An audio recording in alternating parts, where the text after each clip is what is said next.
This happened a few winters ago, when I drove up into the mountains to visit an old friend from high school. I'll call him Scott, and I'm Jeremy. After we graduated, I stayed in New York City for work, and he moved to a small mountain town. We drifted apart. No drama, just life. Then one day he texted me out of nowhere, saying I should come up for a weekend. He said winter was the best time to visit because the snow made everything feel peacefully isolated. By the time I reached his place, it was already dark. His house sat on the side of the mountain, an older wooden home with a steep roof and a view over a valley full of black tree shapes. There were no street lights, just my headlights and a dull glow from his front window. He came out to meet me, but something felt off instantly. He looked like the same Scott, but the way he moved and spoke was different. He talked slower, with long pauses between sentences, like he had to think through every word.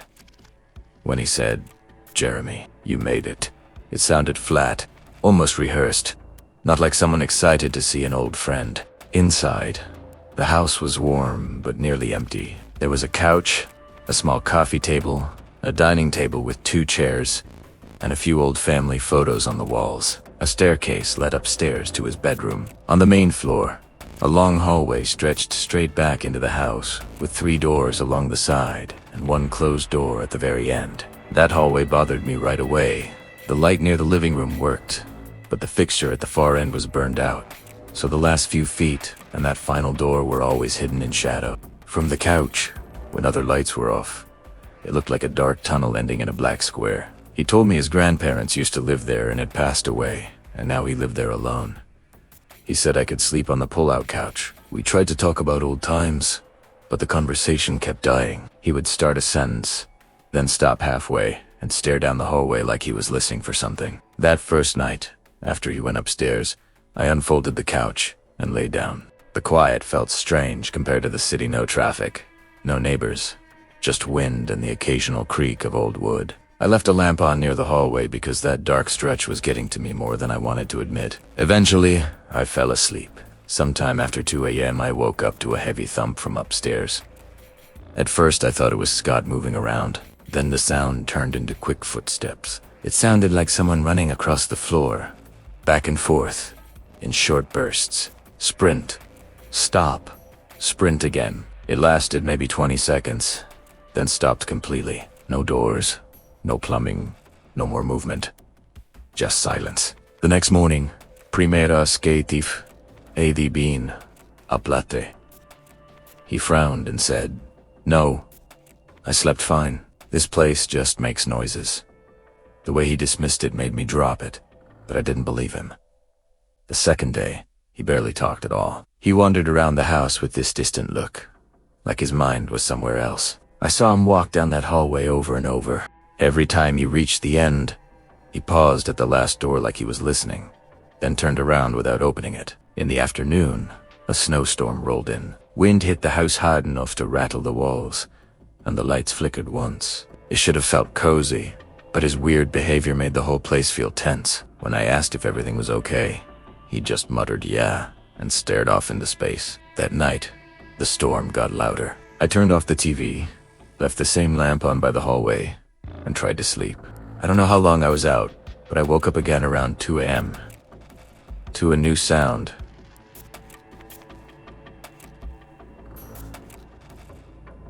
Soft scraping. It was coming from the hallway. It sounded like something heavy being slowly dragged across the wooden floor. Scrape, pause. Scrape, pause. It seemed to move in short bursts, like it was starting and stopping, getting a little closer each time. I stared toward the end of the hall, but the light didn't reach that far. Beyond it was just a wall of black. Then, the scraping stopped. I held my breath and listened. A few seconds later, there was a single tap on the wall behind my head, just above where I was lying. It sounded exactly like someone flicking their knuckle against the wall on purpose. My whole body tensed. I didn't want to sit up and see something standing there. I kept telling myself it was an old house, that the wind and wood were playing tricks, but it didn't feel like that. Eventually, I drifted back into a light, uneasy sleep. By the 3rd day, I was done. Scott felt like a different person, and the house felt wrong. He ate almost nothing at dinner. Every time I caught him staring down that hallway, he quickly looked away, like he didn't want me to notice. That night, I set up the couch again and told myself I'd leave first thing in the morning, storm or not. I turned off the TV, left the dim lamp on, and closed my eyes. At some point, I woke up, but only in my head. My eyes opened, but nothing else moved. I tried to roll onto my side. Nothing. I tried to move my hands, my legs, my jaw. It felt like my entire body was pinned in place. I'd heard of sleep paralysis, but actually being stuck like that was horrifying. My heart was racing, but my chest barely rose. I couldn't force out even a whisper. Lying there trapped, my eyes drifted toward the hallway. At the very end, in that dark section by the last door, there was something darker than the shadows. A vertical shape. As my vision adjusted, I realized it wasn't just darkness. Someone was standing at the end of the hall. The figure was perfectly still, facing the living room. I could make out a head, shoulders, and arms at its sides, but no features. It was just a human-shaped void cut out of the hallway. The longer I stared, the more certain I became that it wasn't a trick of the light. It looked exactly Scott's height. I tried to say his name, but no sound came out. Tears built up in my eyes because I couldn't even blink properly.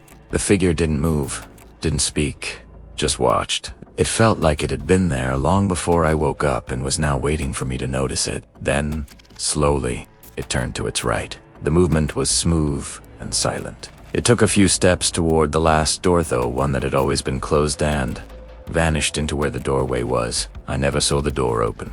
The shape just slipped into the darkness. A moment later, I could wiggle my fingers. Then, I could move my arms. Then sit up. I sat there shaking, trying to convince myself it was only a sleep paralysis hallucination, but my gut told me it wasn't. I forced myself to get up and walk down the hallway. The air felt colder with every step closer to that last door. My hand hovered over the knob for a long time before I finally grabbed it and pushed the door open. The room was small and mostly empty. A narrow bed, a dresser, and a single window looking out over the snow-covered trees. Moonlight reflected off the snow and into the room, bathing it in a pale glow.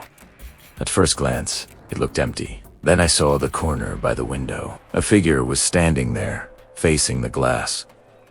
Shoulders slightly hunched, head tilted down. It was just a darker shape in the dim light. I couldn't see a face, but every part of me knew I was looking at someone or something standing in that corner.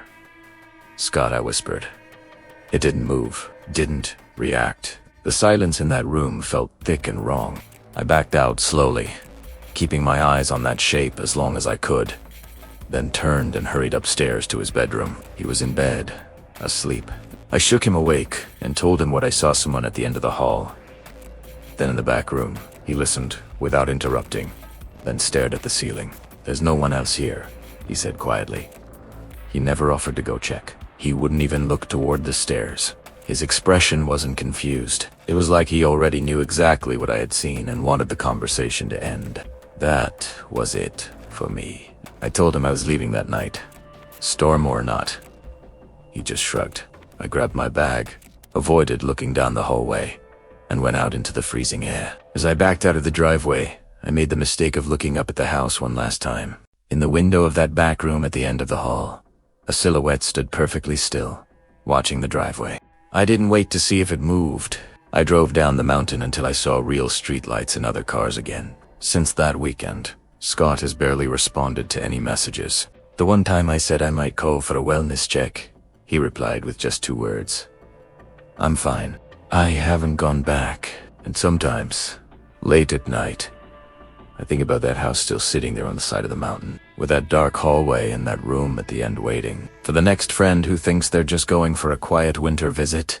And if you've ever stayed somewhere that felt wrong, or had your own sleep paralysis or haunting experience, you can send your story to this channel. Your nightmare might be the next one featured here on the Scariest Stories.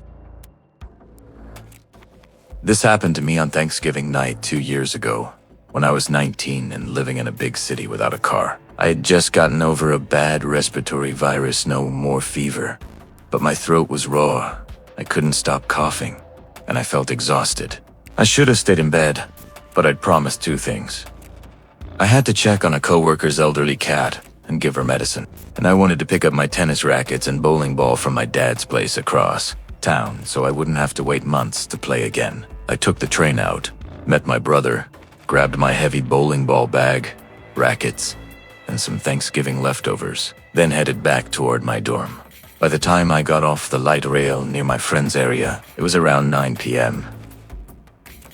The streets were quiet in that strange holiday way, most stores dark, just a few closing restaurants, and cold wind cutting down the block. All I needed was one more bus to get close to my friend's apartment, check the cat, and go home. I walked to the bus stop, set my bowling ball bag down, pulled my puffer jacket around me, and checked the transit app. Each side, 1 minute. Then 15 minutes. Then 3 minutes. Anyone who uses public transit knows that feeling where the timer lies again and again. I was the only one at the stop. After about 30 minutes of waiting, a dark sedan rolled up near the station. I heard low music and several male voices talking and laughing in another language. I didn't think much of it at first, assumed they were dropping someone off for the train. A minute later, one of the back doors opened and a man stepped out. The car pulled away, leaving him there. He looked mid-20 segundos. Over 6 feet tall, broad shoulders, wearing a jacket and a bandana-style face covering over his nose. It was indeed that unusual then some people were still wearing face covering, so I tried not to overthink it. I moved slightly away from the shelter, partly because I was coughing so much and didn't want to bother anyone, and partly because I like distance from strangers at night. I'm 5'3", and that night I was sick, drained, and carrying a 13-pound bowling ball. If something went wrong, there was no chance I could outrun a healthy man. He stood near the rail entrance for a bit. Then, without saying anything, he walked over and sat on the bench right next to where I was standing, even though the entire shelter was empty. His body was slightly angled toward me. My instincts tightened, but I told myself I was just being paranoid. Holiday night. Quiet city. Maybe he was just waiting too. I kept my eyes on my phone, watching the bus time jump between numbers while I leaned out occasionally to look for headlights. That's when I felt it. An arm slammed around my shoulders and yanked me in tight. He had pulled me against his side, forearm across my chest, hand gripping my far shoulder. For a moment, my brain just shut down. I froze. I could feel how solid he was. How much bigger. He mumbled something in broken English. I caught cold. And you okay? I tried to answer, but my voice was so wrecked that all I managed was Athenio. I'm fine, just waiting for the bus. He didn't let go right away. He kept his arm around me like we knew each other, thumb moving slightly on my shoulder through my jacket. Every second felt longer. When he finally loosened his grip and sat back, he stayed right beside me. I could feel him watching me as I stared at my phone and tried to act normal. People always say they'd scream or run, but alone at a dark bus stop, sick, and half his size, I was more afraid of making him angry than anything else. There was no one else around. No witnesses. If he snapped, he could easily drag me anywhere he wanted. A few minutes later, he did it again. This time, he wrapped his arm lower and tighter, hands sliding across my upper back, fingers pressing into my puffer jacket. He leaned in closer, saying something too low for me to fully understand, but his tone was almost soothing, like he was calming down a child. My heart was pounding so hard I could hear it in my ears. Then, finally, I saw my bus turning onto the street. Headlights approached, reflecting off the shelter glass. Every part of me wanted to rip his arm away and run, but I was terrified that if I fought, he'd snap, and I'd never make it onto that bus. When it pulled up and the doors opened with a hiss, I slid out of his grip as gently as I could and muttered, "That's my bus." He answered quietly. But one thing was clear. Me too. I stepped on first. I could barely get out a greeting to the driver. My throat burned. The man boarded right behind me. Instead of sitting, I stayed standing near the front, gripping the pole. I knew if I sat down, he'd sit next to me and box me in, since he was taller and broader. He moved deeper into the bus and dropped into his seat. But I felt his eyes on me the entire time. I opened my messages and texted a friend. A man had grabbed me at the bus stop, was now on the bus, and I didn't know what to do. She told me to tell the driver or call the police. But the thought of trying to talk, with my voice destroyed and him a few feet away listening, froze me. I also kept thinking, what if he has a weapon? What if I anger him? Why are we still in this small space? I realized I couldn't go to my friend's apartment. If he got off with me, he'd know where she lived, and she'd be back in a couple days. The route past my workplace. A restaurant inside an outdoor shopping center with cameras and security. Even after closing, coworkers are usually still inside Mabea plan. I'd get off at my work stop, cut through the back service area, and try to get inside through the employee entrance. When the shopping center stop came, I pulled the cord and stepped off. His footsteps hit the pavement right behind mine. As I started walking toward the back corridor, his hand clamped down on my shoulder again, fingers digging in harder this time, like he was steering me. The lot was nearly empty and silent. The back corridor runs past a walled trash area to a metal door where employees enter a service hallway. Usually the gate and door are both closed. You need a code to get in. As we rounded the corner, I saw something that, honestly, might be the only reason I'm here to tell this story. The trash gate was propped open. The back door to the restaurant was open too. Two coworkers were standing there talking, taking out trash, with warm light spilling out behind them. His grip loosened just slightly when he saw them. I used that split second. I yanked my shoulder forward, broke free, and ran straight past him toward the door. I stumbled inside and turned to my coworker, my voice barely a whisper. Please, close the door. He's following me. He didn't even ask questions. He slammed the door and locked it. 2 seconds later, the handles started rattling violently. Then the pounding started heavy, angry hits on the metal. I tried to explain, between coughing fits, that this man had been grabbing me and followed me from the bus stop. Security for the shopping center was called. While we waited, the pounding stopped. Through the small window, we saw him pacing outside, scanning the area. Then, like nothing had happened, he walked away toward the main courtyard and casually went into a desert shop across from us. Security arrived, took my description, and went to talk to him. One of my coworkers drove me to my friend S place so I could still check on the cat, then drove me home. A few days later, my manager said security had filed a report and asked if I wanted to press charges, but I never heard anything more. No name, no explanation. I think about that night, every Thanksgiving, how easy it would have been for the bus to never come, for my coworkers not to be standing at that open door. People joke about being grateful for food and family. I'm grateful that when a stranger decided to wrap his arm around a sick, exhausted 19-year-old girl at an empty bus stop and wouldn't let go, there happened to be one unlocked door and people on a smoke break between me and whatever he had planned.